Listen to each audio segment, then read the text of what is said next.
Good morning 11th class. बेटा अब हम एक नया चैप्टर शुरू कर रहे हैं, प्रगामी आवर्त तरंगे। तो प्रगामी आवर्त तरंगों से पहले आपको पता होना चाहिए कि प्रगामी तरंगे कौन सी होती हैं। फिर वो प्रगामी तरंगे जो सरल आवर्त गति करती हैं उसको हम प्रगामी आवर्त तरंगे बोलते हैं। तो जो सबसे पहला टॉपिक है वो है समतल प्रगामी तरंगे। तो अगर हम किसी समांग माध्यम मतलब जो एक जैसा माध्यम होता है, समांग माध्यम में लगातार तरंगे उत्पन्न करते रहें तो उस माध्यम के कण जो हैं वो लगातार कंपन करते रहेंगे। तो उस टाइम माध्यम में जो विक्षोभ यानी कि हलचल उत्पन्न होती है उसको हम कहते हैं समतल प्रगामी तरंगे। एक बार मैं फिर से बोल दूं, अगर हम किसी माध्यम में लगातार तरंगे उत्पन्न करते रहें तो माध्यम के कण लगातार क्या करते रहेंगे, कंपन करते रहेंगे।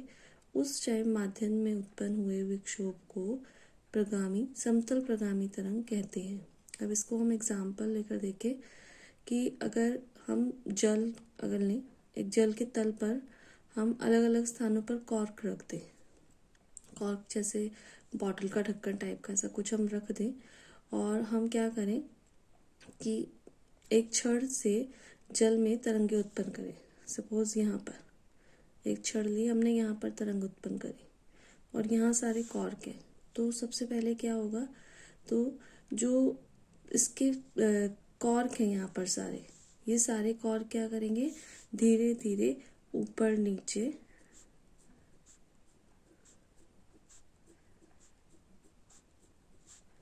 कंपन करना शुरू कर देंगे। जो यहाँ इस पॉइंट जहाँ पर हमने जल में छड़ से कंपन उत्पन्न किया, जो छड़ के बिल्कुल पास वाला कॉर्क है ये सबसे पहले कंपन उत्पन्न करेगा, हिलना शुरू करेगा। फिर उसके बाद वाला, फिर उसके बाद वाला और सबसे लास्ट में कॉर्क होगा वो कंपन करना शुरू करता है। अब अगर हम एक साथ इन कॉर्क्स को देखें तो ये सारे कॉर्क क्या होंगे, ये कंपन कर रहे होंगे, पर इन सब कॉर्क के कंपनों की जो अवस्था होगी वो अलग अलग होगी। मतलब जो इनकी कलाएं होंगी, अगर हम फिजिक्स की लैंग्वेज में बोलें तो जो इनकी कलाएं होंगी वो कैसी होंगी, वो अलग अलग होंगी। कोई तो कॉर्क जो है एक जिस स्थिति है उसी स्थिति में होगा, कोई कॉर्क इससे ऊपर होगा, कोई कॉर्क नीचे होगा। तो इसे हम क्या कहेंगे कि कॉर्क जो है अलग अलग कलाओं में है। इसका मतलब ये हुआ कि जब किसी माध्यम में समतल प्रगामी तरंग संचरित होती है, आगे बढ़ती है, तो माध्यम के सभी कण जो हैं वो कंपन करते हैं। यहाँ सभी कॉर्क कंपन करते हैं। जब हमने देखा कि छड़ से हमने यहाँ पर जल को लाया, सभी कॉर्क कंपन करने लगे। पर कंपन की जो कला है वो क्या है, एक कण से दूसरे कण पे जाने पे बदल जाती है। कोई ऊपर की तरफ है किसी की कला तो किसी की नीचे की तरफ है, किसी की नीचे है तो किसी की ऊपर है। तो जब माध्यम में समतल प्रगामी तरंग संचरित होती है तो माध्यम के सभी कण कंपन करते हैं, पर कंपन के कणों जो कला है वो एक कण से दूसरे कण में बदलती जाती है। अब है समतल प्रगामी तरंग की विभिन्न समीकरणें।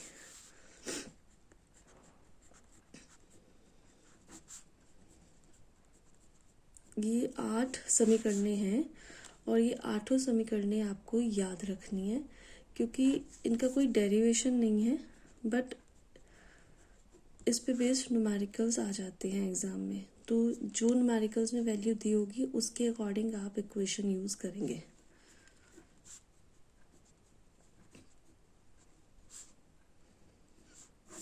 चैप्टर का नाम क्योंकि प्रगामी आवर्त तरंग है तो हमें पता होना चाहिए कि प्रगामी आवर्त तरंग क्या है। अगर किसी माध्यम में तरंग संचरित होने पर माध्यम के कण सरल आवर्त गति में कंपन करें, जैसे यहाँ पर सरल आवर्त गति में क्या होता है, एक ही बिंदु के इधर उधर कंपन करते हैं। ये एक ही बिंदु के इधर उधर कंपन कर रहे हैं तो इसको हम क्या कहेंगे, सरल आवर्त प्रगामी तरंग, सिंपल हार्मोनिक प्रोग्रेसिव वेव कहते हैं। अब हमने ये माना कि जो माना किसी माध्यम में एक सरल आवर्त प्रगामी तरंग जो है वो एक्स अक्ष की पॉजिटिव दिशा में चल रही है, मतलब इधर चल रही है। पॉजिटिव का मतलब 22 से दाई ओर, इस तरीके से इस ओर चल रही है। और ये जो है ये है विस्थापन वक्र। तो विस्थापन वक्र चल रहे हैं, तो जो सरल आवर्त गति की समीकरण होती है वो आपको पता है y is equal to a sine omega t. अब जैसे जैसे ये तरंग आगे बढ़ती है वैसे और कणों तक पहुंचती है, वैसे वैसे क्या होता है कि और कण भी कंपन करना शुरू कर देते हैं। जैसे हमने यहाँ पर देखा कि हमने छड़ से जल को यहाँ पर हिलाया, अब ये आगे तरंग बढ़ेगी तो धीरे धीरे क्या होगा, बाकी कॉर्क भी हिलना शुरू कर देते हैं। तो इसी तरीके से जब ये तरंग आगे बढ़ती है तो और कॉर्क जो है और जो कण है वो भी उनमें भी कंपन प्रारंभ हो जाते हैं। तो जैसे जैसे हम इस ओ पॉइंट से स्टार्टिंग पॉइंट से दूर होते जाएंगे वैसे वैसे जो कंपन की कला है वो क्या होती जाएगी, घटती जाएगी। इस बात को आप ध्यान रखिए कि जैसे जैसे हम ओ से दूर होते जाएंगे वैसे वैसे कला जो है वो घटती जाएगी। तो कला को हम फाई से रिप्रेजेंट करते हैं। तो जो विस्थापन समीकरण हमारी बनेगी y is equal to a sine omega T minus phi, यहाँ पर माइनस फाई आएगा, जहाँ पर फाई क्या है, फाई है कलांतर, कला में अंतर। अब हमें पता है कि लैम्डा दूरी के लिए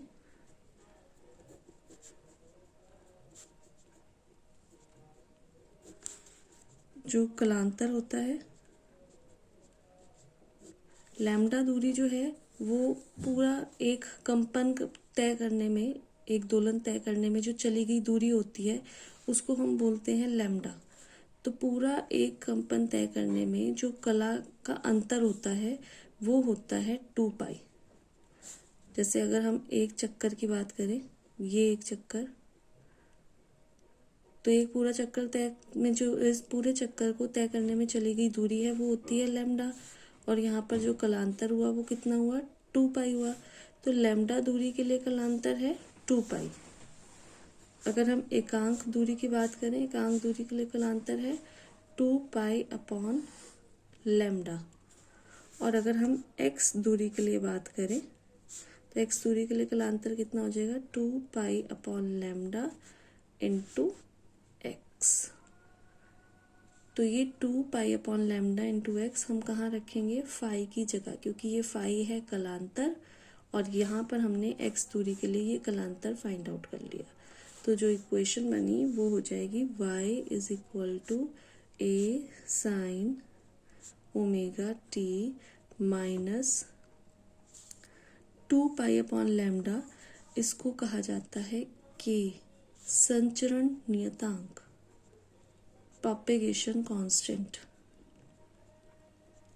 तो कई बार आपसे सिर्फ लैम्डा का मान देकर संचरण नियतांक का भी मान पूछा जा सकता है। तो आपका पता होना चाहिए कि संचरण नियतांक किसके बराबर होता है, 2 पाई अपॉन लैम्डा। तो ये मान हम यहाँ रखेंगे, मान हो जाएगा a sine omega T minus के x, Y is equal to a sine omega T minus के एक्स। ये पहली इक्वेशन है समतल प्रगामी तरंग की समीकरण। और ये हमने तब माना जब जो तरंग है वो किस डायरेक्शन में चल रही है, पॉजिटिव एक्स डायरेक्शन में, बाएं से दाई तरफ। अगर दाएं से बाई तरफ चल रही हो, इस तरफ चल रही हो, तो ये इक्वेशन क्या चेंज हो जाएगी, y is equal to a sine omega T plus के एक्स, दूसरी इक्वेशन। ठीक है। और मैंने आपको सरल आवर्त गति में भी बताया था कि सरल आवर्त गति की विस्थापन समीकरण साइन वाली भी होती है और कॉस वाली भी होती है। तो वो समीकरण भी यूज हो सकती है, y is equal to A cos omega T minus के x, Y is equal to A cos omega T plus के एक्स। यहाँ पर हम उन समीकरणों को नहीं लेंगे। अब ओमेगा का मान होता है 2 पाई अपॉन टी और k का मान हमें पता है 2π/λ। ये वाले मान यहाँ पर रखने पर y is equal to a sin 2π/t small t minus 2π/λ x। इसमें से 2π कॉमन आ जाएगा तो y is equal to a sin 2π t/t minus x/λ। एक इक्वेशन ये हो गई, थर्ड इक्वेशन। और अगर तरंग माइनस एक्स वाली डायरेक्शन में चल रही हो तो इक्वेशन बन जाएगी y is equal to a sin 2π t/t plus x/λ। Equation number 4। अब हमें पता है कि n इज इक्वल टू जो है वो v/λ होता है, या फिर n मतलब आवर्ती आवर्तकाल का ऑपोजिट होता है। 1/t जो है वो होता है v/λ। तो वो वाला हम मान रखते हैं 1/t को v/λ रखने पर। तो y is equal to a sin 2π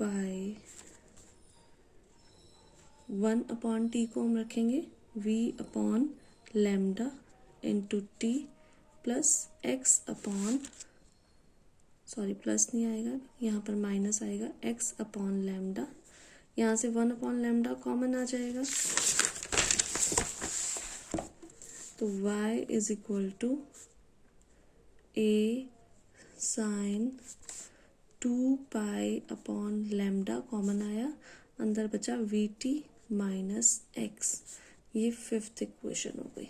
और अगर माइनस एक्स डायरेक्शन में चल रही हो तो y is equal to a sin 2π/λ vt plus x। ये हो गई इक्वेशन नंबर 6। अब इसके बाद हम जो k का मान है प्रोपेगेशन कांस्टेंट वो होता है 2π/λ। 2π/λ और लैम्डा को हम बोल सकते हैं v/n। देखिए k इज इक्वल टू 2π/λ और लैम्डा जो है वो है 2π v/n। तो ये बन गया 2πn और साथ में अपॉन में v। केवला मान रखेंगे, ये हम इक्वेशन 1 में करेंगे चेंज, और ओमेगा का मान रखेंगे 2πn।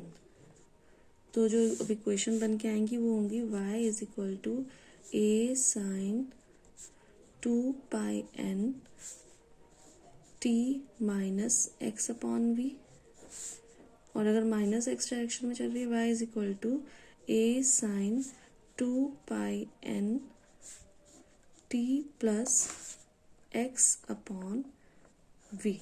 ये इक्वेशन नंबर 7 और इक्वेशन नंबर 8। तो ये 8 इक्वेशंस हैं और ये सारी की सारी इक्वेशन हैं समतल प्रगामी तरंग की। तो जैसा आपको मान दिया जाएगा उसके अकॉर्डिंग आप इक्वेशंस को यूज़ करेंगे। आपकी बुक में इसके बाद समय विस्थापन और दूरी विस्थापन ग्राफ दिए हुए हैं समतल प्रगामी तरंग के। तो ये ग्राफ वैसे ही हैं जैसे मैंने आपको सरल आवर्त गति में ग्राफ पढ़ाए थे। अब नेक्स्ट टॉपिक है दो बिंदुओं के बीच कलांतर और पथांतर में संबंध। तो सबसे पहले मैं पथांतर वाला लेती हूँ। पथांतर नाम से कुछ आपको समझ आ रहा होगा। पथांतर क्या होता है, मतलब पथ में अंतर। अगर दो तरंगे चल रही हों तो उनके पथ में जो अंतर होता है उसको हम बोलते हैं पथांतर। हमें ये पता है कि फाई जो होता है, जो कलांतर होता है, फाई इज इक्वल टू होता है ओमेगा टी माइनस के एक्स। अब अगर हम समय को कांस्टेंट रखें, ये मान लें कि टी समय पर दो कण हैं, उनकी जो कलाएं हैं, क्योंकि हमें कलांतर और पथांतर में संबंध लेना है, तो अगर हम ये कहें, यहाँ लिख देते हैं कलांतर और पथांतर में संबंध। तो दो कण हैं जिसमें से एक कण की कला है φ1 ओमेगा टी माइनस के x1 टाइम कांस्टेंट है, और दूसरा कण जो है φ2 उसकी कला है ओमेगा टी माइनस के एक्स टू।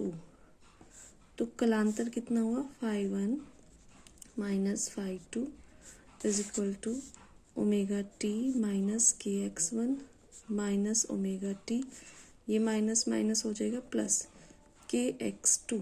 ओमेगा टी से ओमेगा टी कैंसिल आउट, तो K X two minus X one, ये phi one minus phi two. It means delta phi is equal to K का मान 2 पाई अपॉन लैम्डा और delta x. ये कलांतर और पथांतर में संबंध है। अगर डेल्टा एक्स जो है वो लैम्डा हो जाए, लैम्डा एक चक्कर में चली गई दूरी, तो लैम्डा से लैम्डा कट जाएगा, तो उस टाइम जो डेल्टा फाई है वो क्या हो जाएगा, वो हो जाएगा बराबर 2 पाई के। इट मीन्स कि अगर दो कणों के बीच में दूरी लैम्डा के बराबर हो तो वो दोनों कण कैसी कला में होंगे, समान कला में होंगे। 2 पाई का मतलब समान कला में होंगे। अब कलांतर और समयांतर, समय के अंतर के बीच में संबंध।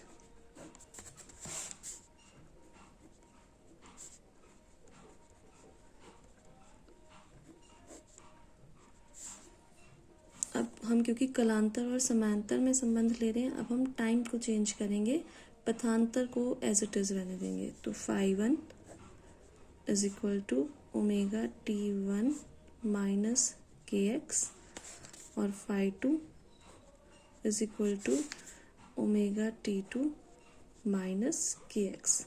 सेम तरीके से दोनों का डिफरेंस लेंगे तो phi one minus phi two आ जाएगा ओमेगा और साथ में T1 माइनस T2। इसको हम लिखेंगे डेल्टा फाई।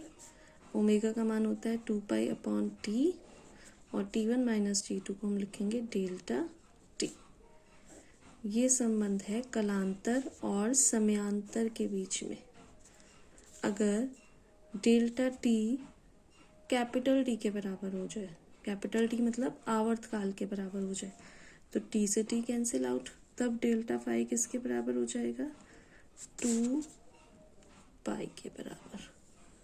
इसका क्या मतलब हुआ कि अगर एक आवर्तकाल के पश्चात अगर ये डेल्टा टी जो समयांतर जो है टी के बराबर हो जाए, मतलब आवर्तकाल के बराबर हो जाए, तो एक आवर्तकाल के पश्चात जो कण के कंपन की कला होती है वो कैसी हो जाती है, पहले जैसी समान कला में हो जाते हैं। एक पूरे कंपन के बाद या फिर एक पूरे आवर्तकाल के बाद कंपन की कलाएं कैसी हो जाती हैं, समान हो जाती हैं। इन पॉइंट्स को आप ध्यान रखना और ये फॉर्मूलेस भी ध्यान रखना, ये न्यूमेरिकल्स में यूज होते हैं। अब इसके बाद वेग आयाम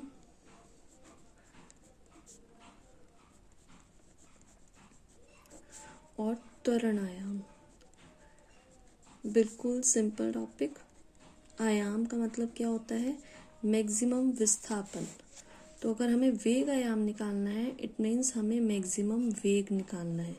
अगर हमें त्वरण आयाम निकालना है, इट मीन्स हमें मैक्सिमम त्वरण निकालना है। तो जो सरल समतल प्रगामी तरंग की जो समीकरण होती है हम वही लेंगे। जो पहली इक्वेशन है y is equal to a sine omega T minus के एक्स। तो क्योंकि हमें वेग निकालना है, वेग होता है विस्थापन बटे समय, u is equal to d y upon d T.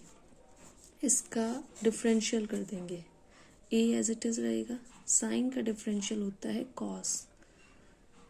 Cos omega T minus के एक्स, और साथ में यहाँ पर ओमेगा टी वाली टर्म है, हम टी के सापेक्ष ही अवकलन कर रहे हैं, तो इसलिए ओमेगा टी का भी अवकलन होगा। ओमेगा टी का अवकलन होने पर ओमेगा आएगा, इस ओमेगा को हम बाहर निकाल लेते हैं। A omega cos omega T minus के एक्स। कॉस में जो मैक्सिमम मान होता है वो होता है 1। इट मीन्स यू मैक्सिमम जो है वो किसके बराबर होगा, ए ओमेगा के। ये है वेग आयाम। इसी तरीके से हम निकालेंगे त्वरण आयाम। त्वरण आयाम हम यहाँ पर ए से नहीं रिप्रेजेंट करेंगे, त्वरण को एफ से रिप्रेजेंट कर देते हैं। तो एफ इज इक्वल टू क्या होगा, D you upon d T. पहले मैं यू लिख देती हूँ कि यू हमारे पास क्या आया, यू आया हमारे पास A omega cos omega T minus के एक्स। ठीक है, तो इसका डिफरेंशियल करते हैं। A omega as it is रहेगा। जब कॉस का डिफरेंशियल करते हैं तो आ जाता है साइन, माइनस का साइन, ओमेगा टी माइनस के एक्स। और साथ में क्योंकि यहाँ भी टी है तो ओमेगा टी का डिफरेंशियल करने पर आएगा ओमेगा, एक ओमेगा पहले ही है, ये स्क्वायर हो जाएगा। ये आ गया एफ, त्वरण का मान। साइन का मान जो है मैक्सिमम 1 होता है, तो एफ मैक्सिमम त्वरण, ये याद रखिए यहाँ पर ये एफ त्वरण है, बल नहीं है। तो त्वरण आयाम जो है वो किसके बराबर होगा, माइनस ए ओमेगा स्क्वायर।